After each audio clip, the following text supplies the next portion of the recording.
So this works best if you use a ribbon that when you make a bend in it, you can still see the bend.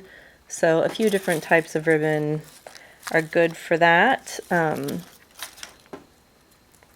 So the first thing you're going to do is you're going to make a loop, which will eventually be the center of your bow, just to sort of get a gauge for size.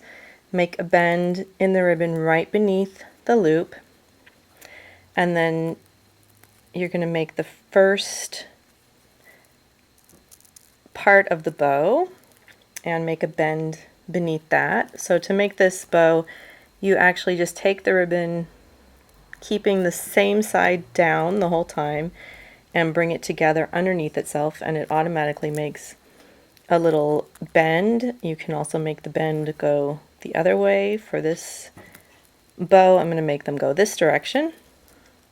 So now you've got two visible folds in your ribbon. So to measure off the ribbon, I'm just going to start folding the ribbon back around itself. 1, 2, 3, 4, 5, to make 5 complete. 1, 2, 3, 1 is the middle, 4, 5. 5 complete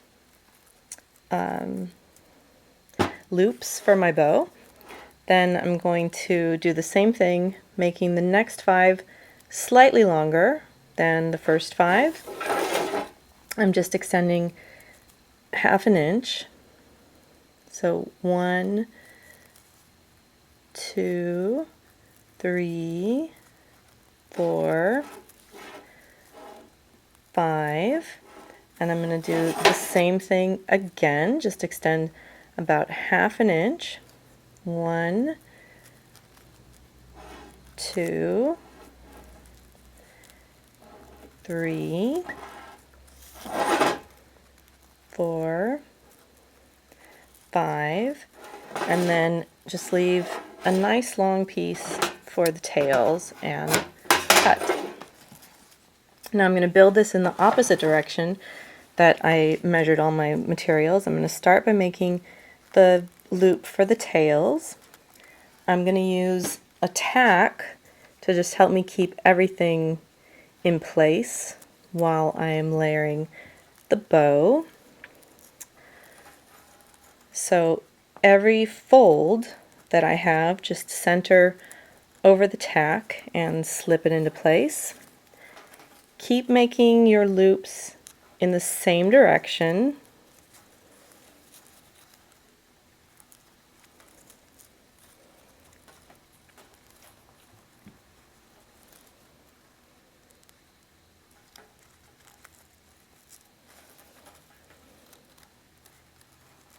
And that will make the first layer. This bow is going to have 3 layers. You can do as many layers as you want.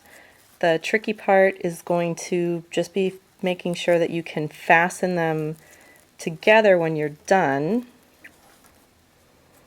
because I'm going to use a staple, so it needs to be able to fit through all these different layers of the bow.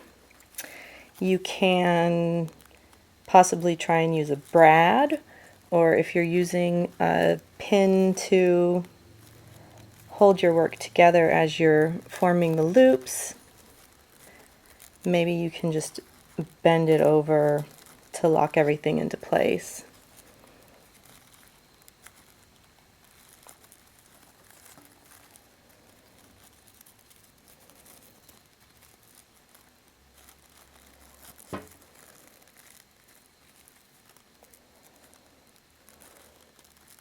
So that was the last one that I've marked for my folds. I'm going to take the center piece and loop it over, which is really just to give a pretty center to your bow. You could maybe put a bead or something there and attach it with a needle and thread. Then I'm going to slide the pin out and carefully try and not let the bow slip and staple in the middle. Then I'm going to cut the tail in half And there is the finished bow.